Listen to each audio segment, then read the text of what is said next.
नमस्कार दोस्तों, स्वागत है आप सभी का एक बार पुनः मेरे YouTube चैनल में। आज के इस वीडियो में हम लोग देखेंगे संस्कृत भाषा के एक महत्वपूर्ण कवि महाकवि माघ पर निबंध लिखेंगे। महाकवि माघ जो संस्कृत भाषा के विशिष्ट कवियों में विशिष्ट स्थान प्राप्त हैं, इन पर एक उक्ति बहुत प्रसिद्ध है, माघे सन्ति त्रयो गुणः। तो आज के इस निबंध के माध्यम से हम लोग इस उक्ति को भी स्पष्ट करेंगे, क्योंकि जहाँ पर भी विस्तृत प्रश्न आते हैं, निबंधात्मक श्रेणी के प्रश्न आते हैं, उसमें यह प्रश्न आने की महत्वपूर्ण संभावना होती है कि यह निबंध आएगा। तो कुछ जो महत्वपूर्ण निबंध हैं उन्हें मैं अपने चैनल पर लगातार प्रेषित कर रही हूँ, और जो आपके लिए जो भी लोग संस्कृत अध्ययनरत हैं उनके लिए बहुत उपयोगी है। तो आज का जो हमारा विषय है वह महाकवि माघ के विषय में है। इनके बारे में, इनकी कृतित्व परिचय, इनके जीवन परिचय, इनके काव्य परिचय इत्यादि के विषय में आज हम लोग इस निबंध के माध्यम से विशिष्ट चर्चा करेंगे और विशद विवेचन के द्वारा इनके महाकाव्य के जो विषय वस्तु है उसको भी समझेंगे। इसमें कौन कौन सी विशेषताएं हैं, किस प्रकार का छंद है, किस प्रकार का रस है, कौन कौन सी टीकाएं इस पे लिखी गई हैं, किस समय की यह रचना है, इन सभी बातों को आज हम इस निबंध के माध्यम से स्पष्ट करेंगे। तो बने रहिएगा पूरे वीडियो के साथ। यह वीडियो संस्कृत पढ़ने वाले सभी लोगों के लिए बहुत लाभदायक होगा, और निश्चित ही जितने भी परीक्षाओं में प्रश्न माघ से और शिशुपाल वध से पूछे जाते हैं, बृहत्त्रयी से पूछे जाते हैं, उन सभी प्रश्नों के उत्तर आपको इस निबंध के माध्यम से मिल जाएंगे। तो चलिए शुरू करते हैं। सबसे पहले हम लोग महाकवि माघ की जो एकमात्र यह रचना है, इसके विषय वस्तु के बारे में थोड़ा सा जानेंगे। और जो इस में कुल 20 सर्ग हैं, उनमें 20 सर्गों में जो प्रथम सर्ग है पाठ्यक्रम के अंतर्गत वही शामिल है। सभी परीक्षाओं में, चाहे टीजीटी हो, पीजीटी हो, जीआईसी हो, डीएसएसबी हो, हायर हो, नेट हो, जेआरएफ हो, इत्यादि विभिन्न परीक्षाएं संस्कृत विषय के साथ हो रही हैं, और हम सभी उसमें प्रतिभाग कर रहे हैं और अच्छी सीटें भी आ रही हैं संस्कृत में।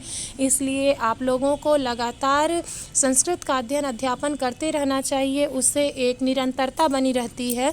तो आज के इस वीडियो में सबसे पहले हम लोग इस ग्रंथ परिचय को जानेंगे, उसके बाद कवि परिचय को समझेंगे, उसके बाद इस उक्ति को स्पष्ट करेंगे, माघे सन्ति त्रयो गुणः।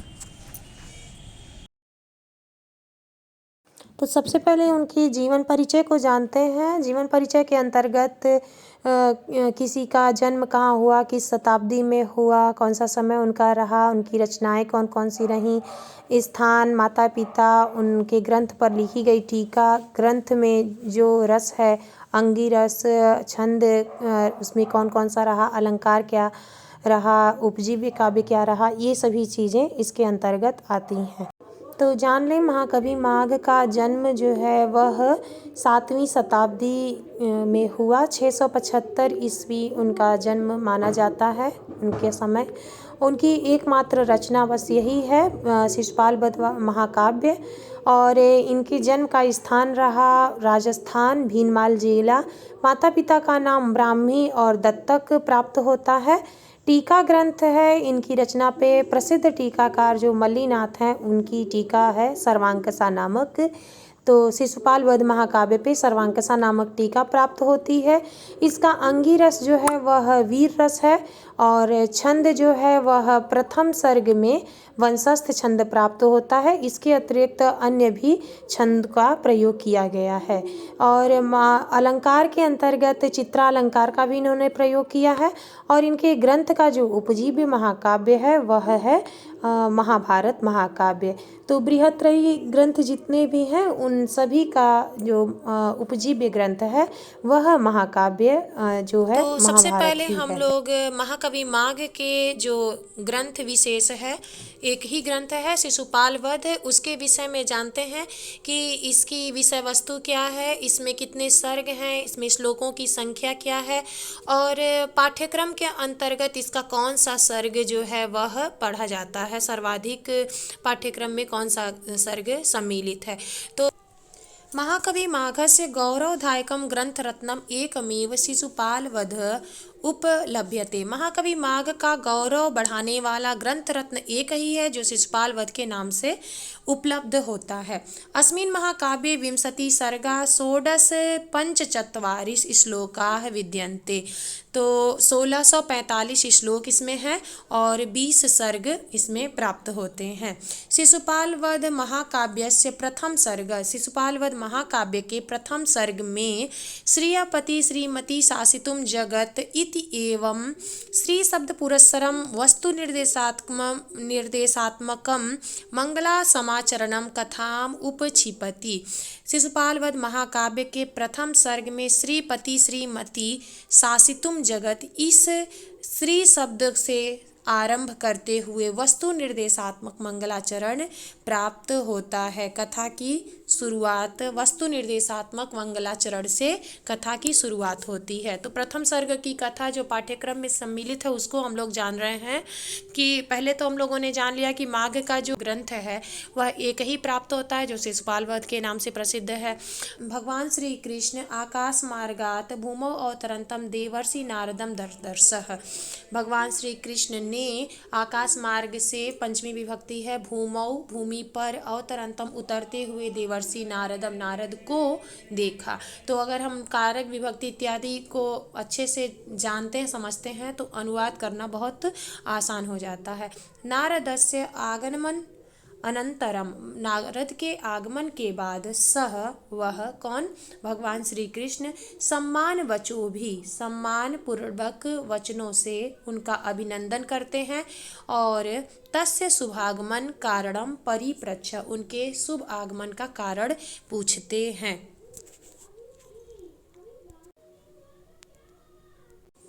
इसके बाद क्या होता है, जब वह पूछते हैं तो प्रसंगवश शिशुपाल को लेकर देवेंद्र संदिष्टम, देवेंद्र अर्थात देवराज इंद्र हैं जो देवों के राजा इंद्र के वचनों को नारद ने श्रावयामास, नारद ने सुनाया।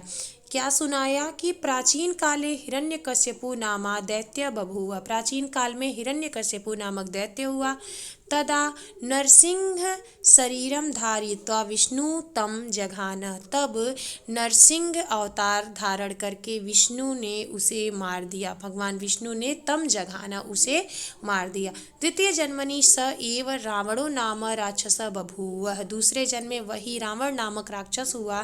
तदा विष्णु दासरथी रूपम धारयन्तम अवधीतः, तब विष्णु ने दासरथी दशरथ के पुत्र राम का रूप धारण करके तम अवधीत, उसे मार दिया। स एव रावण अद्यत्वे शिशुपाल रूपेण अवतीर्य जगत पीड़यन अस्ति, वही रावण आज शिशुपाल के रूप में अवतरित होकर संसार को पीड़ित कर रहा है। पीड़यन अस्ति, यहाँ पे सत्री प्रत्यय लगा हुआ है जिसमें लगातार कार्य होने का बोध होता है। पीड़यन अस्ति, पीड़ित कर रहा है। अतः एनम उद्दंडम भवान अवश्यमेव यमराज सदना अतिथि करोतु, अतः इस उद्दंड को आप अवश्य ही यमराज के सदन का अतिथि बनाएं या यमराज के घर पहुंचा दें उसे। नारदस्य तत्वचः श्रुत्वा भगवान श्री कृष्ण तथास्तु इति अवदतः, नारद के उन वचनों को सुनकर भगवान श्री कृष्ण ने तथास्तु, ऐसा ही होगा, ऐसा कहा। प्रस्थिते च नारदे शिशुपाल प्रति क्रुद्धस्य भगवता श्रीकृष्णस्य व्योम्नि इव भ्रिकुटिच्छलेन वदने केतुश्चकार आस्पदम्। प्रस्थिते च नारदे, नारद के प्रस्थान कर जाने पर, शिशुपालम प्रति क्रुद्धस्य, शिशुपाल के प्रति क्रुद्ध भगवान श्री कृष्ण की व्योम्नि इव, आकाश के समान, भ्रिकुटी छलेन वदने, जो मुखमंडल है उस पर भ्रिकुटी इस तरह से चढ़ गई कि जैसे लगा केतुश्चकार आस्पदम, जैसे केतु ने आसमान पर अपना स्थान बना लिया हो। तो उनकी भ्रिकुटी उनके मुखमंडल रूपी आकाश पे इस प्रकार चढ़ गई कि जैसे आकाश में केतु दिखाई दे रहा हो। इत्येषां स्थिति प्रादुर्भूता भवति, इस प्रकार की स्थिति उत्पन्न हो गई। तो श्री कृष्ण के मुखमंडल पे भ्रिकुटी ने इस तरह से स्थान बना लिया जैसे आकाश में केतु दिखाई दे रहा हो, और ज्योतिष के अनुसार केतु जो है वह किसी राजा के विनाश का सूचक है। आकाश में केतु का दिखाई देना राजा के विनाश का सूचक है। तो यहाँ पे शिशुपाल के विनाश की सूचना इसी अंक में हमें प्राप्त हो जाती है। इसके बाद लगातार वर्णन इत्यादि हैं जैसे कि महाकाव्यों में होते हैं, और अंतिम सर्ग में शिशुपाल का वध है। तो यही कथा वस्तु महाकाव्य के अंतर्गत है। इस महाभारत की छोटी सी कथा को कवि ने अपनी प्रतिभा के द्वारा बहुत ही रोचक और विस्तृत बनाया है। अब माघ के विषय में यह जो उक्ति है माघे सन्ति त्रयोगुण, इसको स्पष्ट करेंगे कि माघ में कौन कौन से गुण हैं। तो यह जो श्लोक है कि उपमा कालिदासस्य भारवे अर्थ गौरवम दंडिना पद लालित्यम माघे सन्ति त्रयोगुण। तो माघ में उपमा का भी वैशिष्ट्य है, अर्थ गौरव का भी वैशिष्ट्य है, पद लालित्य का भी उन्होंने बहुत अच्छा प्रयोग किया है। तो इस प्रकार से माघ में उपमा, माघ के काव्य में शिशुपाल वध में उपमा, अर्थ गौरव और पद लालित्य का बहुत सुंदर समन्वय प्रस्तुत किया है। इसी कारण इनके विषय में यह उक्ति बहुत प्रसिद्ध है। तो अब इसके बाद हम लोग माघ के कवित्व, उनकी प्रशस्तियों इत्यादि के विषय में जानेंगे। उनको हम लोग संक्षिप्त करते जाएंगे, यह नहीं लिखेंगे। तो महाकवि माघ सूर्यकवि अर्थात देववाणी के काव्य आकाश में चमकते हुए अनुपम नक्षत्र हैं। उसके बाद यहाँ से देखेंगे कवि अयम, यह कवि न केवल काव्य शास्त्र से एव पारदृश्वा, यह कवि न केवल काव्य शास्त्र के पारखी हैं अपितु व्याकरण शास्त्र से, राजनीति अर्थशास्त्र से, धर्मशास्त्र से, काम शास्त्र से, दर्शनानाम ज्योतिषस्य और संगीतस्य, पाकशास्त्रस्य, हस्तविद्याया, अश्वशास्त्रस्य, पुराणादीनां च सारविदो अनुपम महर्षि अस्ति। यह केवल काव्य शास्त्र के ही पारखी नहीं अपितु व्याकरण शास्त्र के भी जानकार हैं, राजनीति के भी, अर्थशास्त्र के भी, धर्मशास्त्र के भी, काम शास्त्र के भी, दर्शनों के, ज्योतिष के, संगीत शास्त्र के, पाकशास्त्र के इत्यादि के भी सारविद, पुराण आदि के भी मनीषी हैं। अस्य चमत्कृतिकरं पाण्डित्यं प्रेक्षं प्रेक्षावन्तो अस्य कवित्वं प्रशंसन्ति।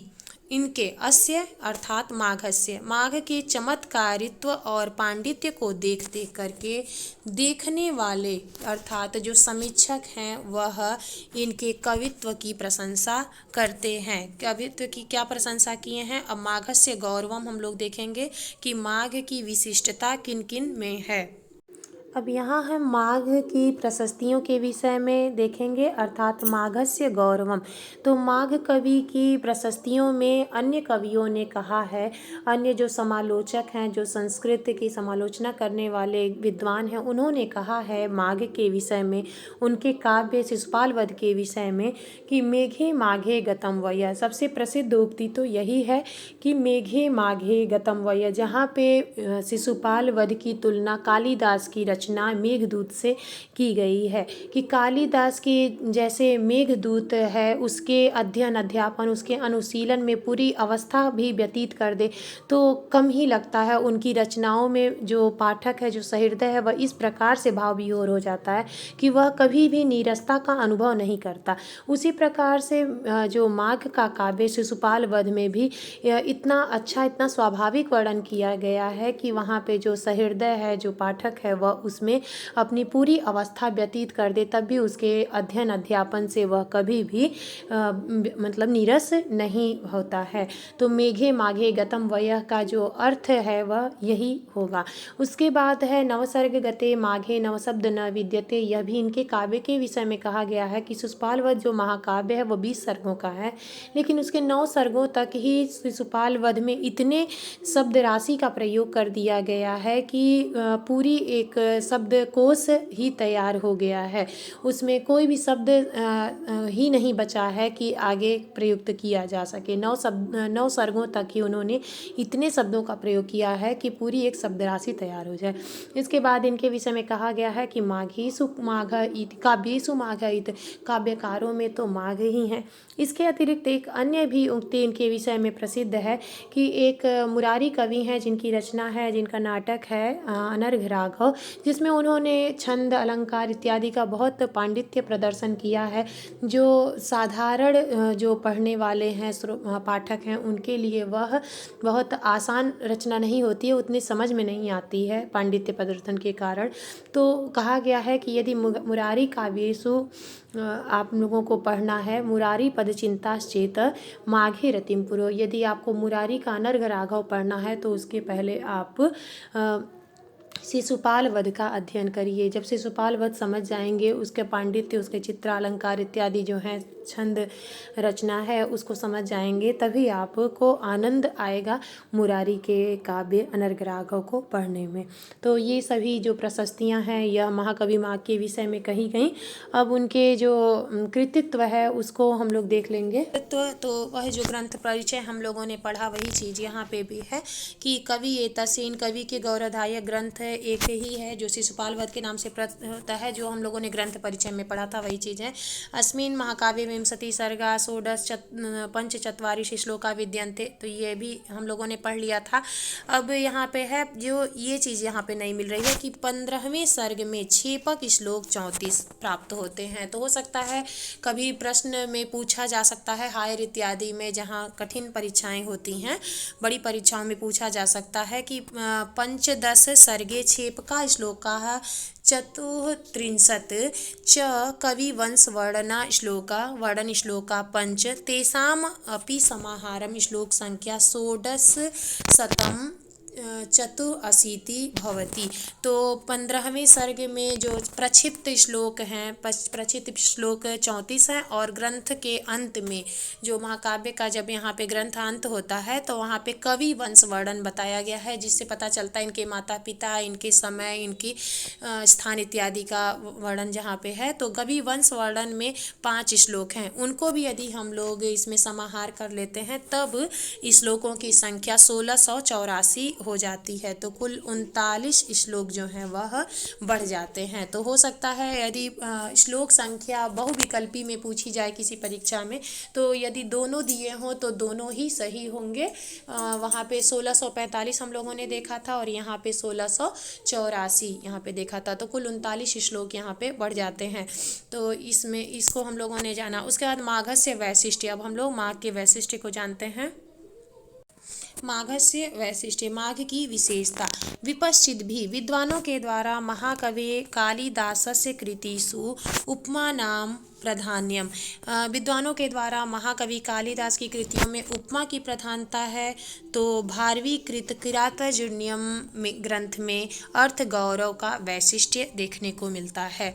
दंडिनः कृतौ 10 कुमार चरिते, दंडित की जो कृति है वह 10 कुमार चरितम में पद लालित्य के दर्शन होते हैं।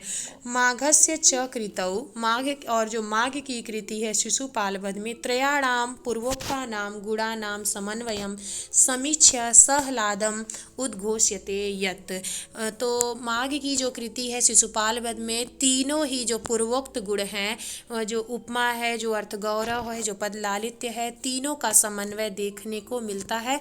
इसलिए आनंद से उद्घोषित किया जाता है कि उपमा कालिदासस्य भारवे अर्थ गौरवम दंडिना पद लालित्यम माघे संति त्रयो गुणः, की यदि उपमा कालिदास में है, भारवे के काव्यों में अर्थ गौरव की प्रधानता है, और दंडी के जो रचना है 10 कुमार चरितम में पद लालित्य की प्रधानता है, तो माघ के जो रचना है शिशुपाल वध में तीनों ही गुणों का समन्वय देखने को मिलता है। यह इनकी प्रशस्ति में कहा गया है। बहुत इंपॉर्टेंट श्लोक है, अधिकांशतः यह परीक्षाओं में पूछा जाता है। अब एक एक करके हम तीनों वैशिष्ट्यों को देखेंगे। यहाँ पे थोड़ा सा विस्तार देख लेते हैं। यहाँ पे एतत् अत्र अवधेयम यत्, इससे हम लोगों ने जाना कि माघे यद्यपि त्रयाणाम गुणानाम का स्वकाव्य समाहारम विधत्ते, माघ के यद्यपि त्रयाणाम तीनों ही गुणों का स्वकाव्य अपने काव्य में उन्होंने समाहार किया है। तत्र तत्र च वैशिष्ट्यम सौंदर्यम माधुर्यम चापि धत्ते, वही वही वैशिष्ट्य सौंदर्य और माधुर्य उन्होंने भी धारण किया है। तथापि उपमा नोपमा प्रयोगे स कालिदासम अतिशेते, न तो उपमा के प्रयोग में वह कालिदास से अधिक हैं। लालित्य नूनम स दंडिनम अतिशेते, लेकिन निश्चय ही वह पद लालित्य में दंडी से अतिशायी हैं। तस्य पद माधुर्यम सर्वातिशायी, उनके उनका पद माधुर्य जो है वह सर्वाधिक है। तो इस प्रकार से यह जो उक्ति थी कि माघे सन्ति त्रयो गुणा, इसको हम लोगों ने यहाँ पे स्पष्ट किया। इसके बाद अब माघ की शैली को देखते हैं कि महाकवि माघ की शैली। महाकवि माघस्य भाव पक्ष अपेक्षा कला पक्ष प्रशस्यतर। महाकवि माघ का भाव पक्ष की अपेक्षा कला पक्ष अधिक प्रशंसनीय है। ये कला पक्ष अन्य से अधिक अतिशायी है। कैसे? क्वचित अलंकार प्रयोग, कहीं अलंकार के प्रयोग के द्वारा, विशेषतः चित्रा अलंकार प्रयोग, क्वचित व्याकरण नैपुण्य प्रदर्शन, कहीं व्याकरण की निपुणता का प्रदर्शन, क्वचित छंदो रचना दक्षता उपयोग, कहीं छंद रचना की दक्षता, क्वचित यमक अलंकाराणाम प्रयोग बाहुल्य, कहीं यमक अलंकारों के प्रयोग की बाहुलता, क्वचित कोमल कांत पदावली संधान, कहीं कोमल कांत पदावली का संधान, क्वचित शास्त्रीय पाठव प्रदर्शन, कहीं शास्त्रीय पाठव प्रदर्शन इत्यादि के द्वारा परिचायकानि सन्ति। इस तरह से उनके तस्य कलात्मक क्या रुचि, उनकी कला पक्ष की रुचि में उनका परिचय देते हैं। तो अलंकार प्रयोग, चित्रालंकार, व्याकरण निपुणता, छंद रचना, यमक अलंकार का बाहुल्य, कोमल कांत पदावली, शास्त्रीय प्रदर्शन इत्यादि जो है तस्य कलात्मका रुचि परिचायकानि सन्ति, यह सब उनके कला पक्ष के परिचायक होते हैं। महाकवि भारवी तस्य आदर्शो अभूत। महाकवि भारवी जो हैं वह उनके आदर्श हैं, क्योंकि जिस तरह से रचना किराता जो नियम में की गई है, जो छंद रचना है और वंशस्थ से ही वह भी आरंभ होता है, यहाँ भी वंशस्थ से आरंभ होता है, मंगलाचरण भी मिलता जुलता है, श्री शब्द से उन्होंने भी शुरू किया है। तो बहुत कुछ जो रचना के समानता दोनों में दिखाई देती है। इससे हम जानते हैं कि महाकवि भारवी जो हैं उनके वह आदर्श हैं। लेकिन कला पक्ष आश्रयणी, कला पक्ष के आश्रय में स न केवलम भारवी अपितु भट्टी अपि अतिक्रामत। कला पक्ष के आश्रय में वह न केवल भारवी को अपितु महाकवि भट्टी का भी अतिक्रमण कर जाते हैं। जो रावण वध के रचनाकार हैं महाकवि भट्टी, उनसे भी आगे कला पक्ष में बढ़ जाते हैं। तो इस प्रकार से माघ की शैली को हम लोगों ने जाना कि इनकी शैली में कला पक्ष की प्रधानता अधिक है। अब माघ के उपमा को और अर्थ गौरव को और पद लालित्य से संबंधित एक एक श्लोक या दो दो जो भी याद होगा, प्रथम सर्ग के आधार पे जो भी श्लोक या पद याद होंगे आपको, वो यहाँ पे आप लोग अंकित कर सकते हैं। इस पे बताया गया कि उपमा प्रयोगे काव्य शास्त्रीय ज्ञानम संपुष्टता तेन उच्यते। उपमा प्रयोग में काव्य शास्त्रीय ज्ञान को उन्होंने इस तरह से बताया है कि जैसे संचारी भाव स्थायी भाव के पोषक होते हैं, उसी प्रकार तथैव विजिगीषु युद्ध जो विजय चाहने वाले राजा के अन्य लोग भी सहायक होते हैं। यदि राजा अपनी विजय चाहता है तो उसे अन्य लोगों को भी उसी तरह से सहायक होना चाहिए। जिस तरह से अगर अस्थायी भावों को हमको दर्शाना है तो संचारी भावों को भी उसको जानना आवश्यक है। तो इस श्लोक में हमको उपमा के दर्शन होते हैं। स्थायिनो अर्थे प्रवर्तन्ते भावा संचारिणो यथा रसस्यैकस्य भूयास तथा नेतुम महिर्भितः में उपमा के दर्शन प्राप्त होते हैं। शिशुपाल वध के दूसरे सर्ग का 87वां श्लोक है यह। इसके बाद यह दूसरा श्लोक जो है उसके विषय में बताया जा रहा है कि नीति शास्त्र विदग्धताम विषयताम तेन उच्यते। नीति शास्त्र की विदग्धता को उन्होंने किस तरह से बताया है कि यथा स्वक्षेम कामेन वृद्धि प्राप्नुवन् रोगो नोपेक्ष्य तथैव एधमानो अराति अपि नोपेक्षाम अर्हति। कि जिस प्रकार अपना कल्याण चाहने वाले लोग को, जो स्वक्षेम कामेन, अपना क्षेम का अर्थ होता है कल्याण की कामना वाले व्यक्ति को रोगों की उपेक्षा नहीं करनी चाहिए, तथैव उसी प्रकार बढ़ते हुए शत्रु की भी उपेक्षा नहीं करनी चाहिए। इस श्लोक में भी उपमा है। अनुपतति विरावै पत्रिणाम व्याहरन्ति रजनीम अचैर्जाता पूर्य संध्या सितेव। यह भी शिशुपाल वध के 11वें सर्ग का 40वां श्लोक है। वैसे तो हमारे पाठ्यक्रम में जो है प्रथम सर्ग में ही बहुत उपमा से संबंधित श्लोक हैं, यदि उसमें से याद हो तो वह भी हम अंकित यहाँ पे कर सकते हैं। यहाँ पर जो हम लोगों ने निबंध लिया है उसमें यह श्लोक यहाँ पे दिया गया है उपमा के उदाहरण में कि यथा स्वल्प वयस्सा बाला माता मातरम अन्वेति, जिस प्रकार छोटे उम्र की बच्ची माता का अन्वेषण करती है, उसके पीछे पीछे चलती है, तथैव प्रातः काल की संध्या रजनीम अनुचरंती, उसी प्रकार प्रातःकालीन संध्या रजनी का अनुसरण करती है, रात के पीछे पीछे प्रातःकालीन संध्या भी चली आती है। तो यहाँ पे उपमा के दर्शन इस पद्य में प्राप्त होते हैं। इसके बाद प्रथम सर्ग में ही यह प्रथम सर्ग का 21वां श्लोक जो है, यह भी उपमा का अच्छा उदाहरण हम दे सकते हैं, याद भी होगा यह। रथांग पाड़े पटलेन रोचिसाम ऋषि त्विषम संवलिता विरेजिरे चलत पलाशांत गोचरा तुषार मूर्तेरीव नक्त मनसवः। रथांग पाड़े पटलेन रोचिसाम ऋषि त्विष संवलिता विरेजिरे चलत पलाशांत गोचरा तुषार मूर्तेरिव नक्त मनसवः। तो यहाँ पे भी उपमा के उदाहरण मिलते हैं। कृष्ण और नारद जब एक दूसरे के सामने बैठे हैं तो उन दोनों लोगों की कांति इस प्रकार सुशोभित हो रही है जैसे चलत पलाशांत, पलाश के हिलते हुए पत्तों के बीच से, तुषार मूर्ते ईव नक्त मनसवः, रात्रि में जो चंद्रमा की किरणें पत्तों के बीच से दिखाई देती हैं, सुशोभित होती हैं, उसी प्रकार से नारद और श्री कृष्ण की कांति जो है वह सुशोभित हो रही है। तो यह भी उपमा का बहुत सुंदर उदाहरण है। तो यहाँ इसे हम लोग याद कर सकते हैं और अपने निबंध में इसको लिख सकते हैं। इसके अतिरिक्त भी बहुत से उदाहरण उपमा से संबंधित प्रथम सर्ग में प्राप्त होते हैं। जब आकाश मार्ग से उतरते हुए नारद का दर्शन प्राप्त होता है तो वहाँ पे नारद की तुलना कई चीज़ों से की गई है। कभी अग्नि से तुलना की गई है, तो कभी बलराम से, तो कभी शिव से। तो इस प्रकार से अगर वह श्लोक भी याद हो तो वह भी हम अपने जो निबंध है उसमें इसको लिख सकते हैं। अब यहाँ पे हम माघस्य अर्थ गौरव देखेंगे कि माघ के काव्य में अर्थ गौरव कहाँ कहाँ स्पष्ट है। तो माघस्य अर्थ गौरव अन्विता नाम श्लोका नाम महती परंपरा अस्ति। माघ के अर्थ गौरव से अन्वित श्लोकों की भी एक बड़ी परंपरा है। पदे पदे प्रेक्ष्यते, जगह जगह पर जो शब्द शब्द पर दिखाई देती है। तथापि द्वितीय सर्ग सर्वातिशायी, लेकिन उसमें भी जो दूसरा सर्ग है वह सबसे अधिक दिखाई देता है अर्थ गौरव से संबंधित। उसके बाद है कुछ कतिपय एव श्लोका उदाहरणार्थम, कुछ श्लोकों को हम यहाँ उदाहरण के रूप में प्रस्तुत करते हैं।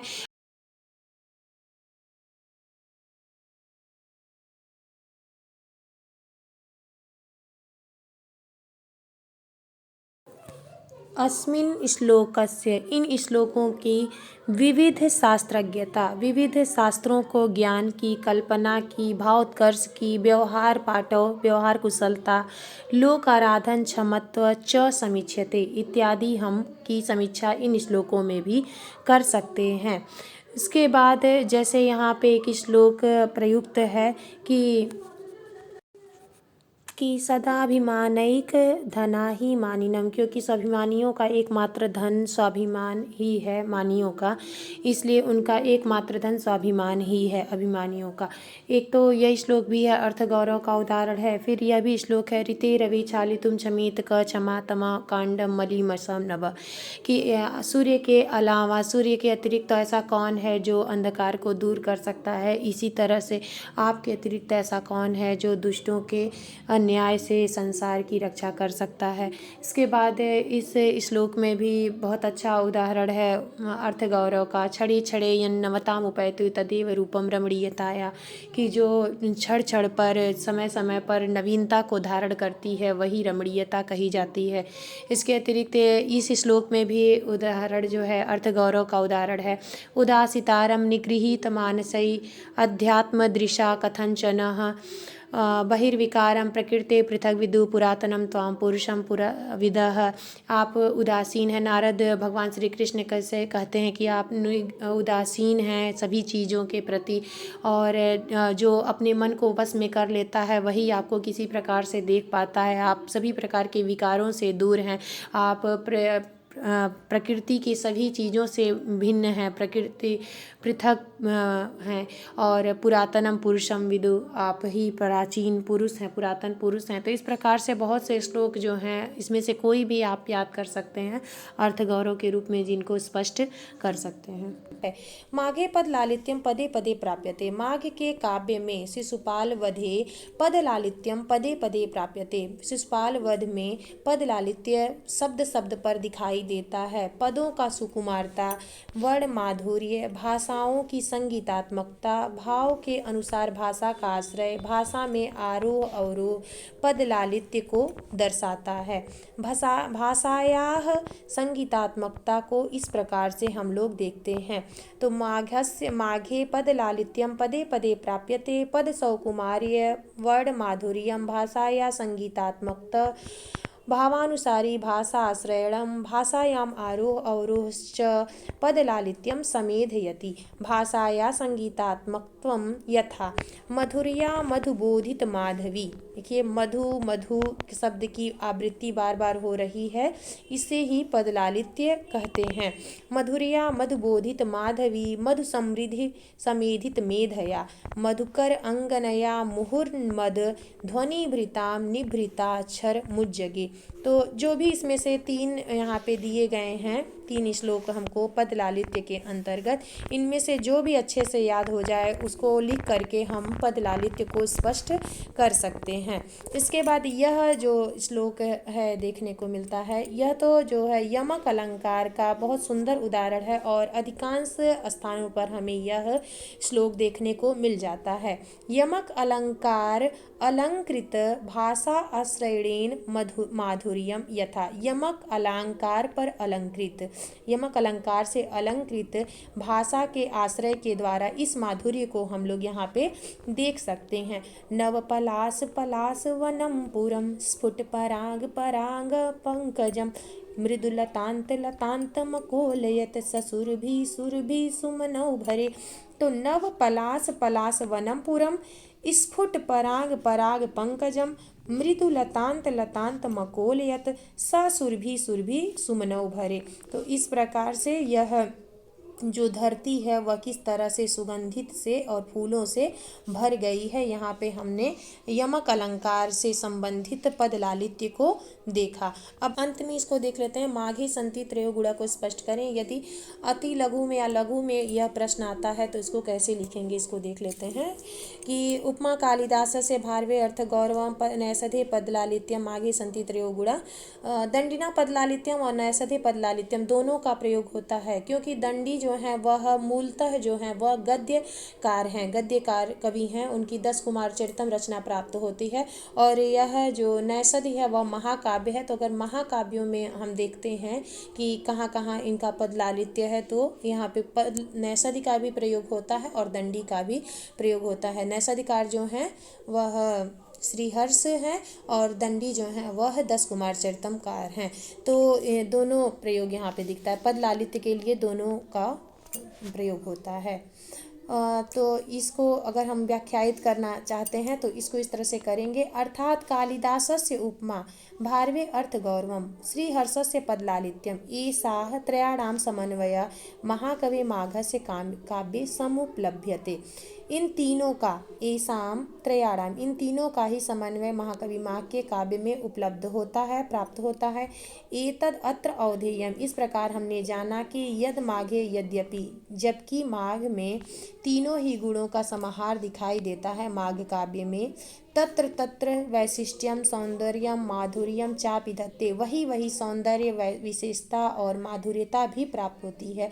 तथापि फिर भी न तो उपमा प्रयोगे स कालिदासम अतिशेते अर्थ गौरवे च भारवीम, और न ही अर्थ गौरव में भारवी से।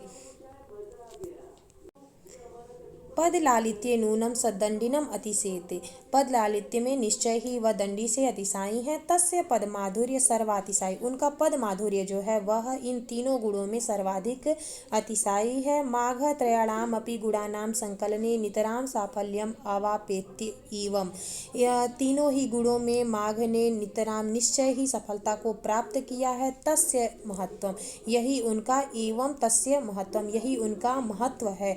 तस्य च तादृशम प्रावीण्यम, उन्होंने इस प्रकार की प्रवीणता प्राप्त की है, यथा नानाविध वर्णे तस्य अप्रतिहता प्रतिभा, कि विभिन्न प्रकार के वर्णों में उनकी प्रतिभा को किसी तरह से भी कम नहीं आंका जा सकता है। तो इस प्रकार आज के इस वीडियो में हम लोगों ने महाकवि माघ से संबंधित संपूर्ण जो जानकारी थी उसको प्राप्त किया और माघे सन्ति त्रयोगुण इस उक्ति को भी स्पष्ट किया, माघ की उपमा को जाना, माघ के काव्य में अर्थ गौरव किस प्रकार से किया गया है उसको देखा, माघ के काव्य में पद लालित्य कहाँ कहाँ है, माघ की कृतियाँ कौन सी हैं, इन सभी बातों का आज हम लोगों ने आकलन किया अच्छे से। तो आज के वीडियो में बस इतना ही और आगे फिर इसी तरह से किसी अन्य नए विषय के साथ हम पुनः मिलते हैं। आज के लिए बस इतना ही। नमः संस्कृताय, नमो नमः।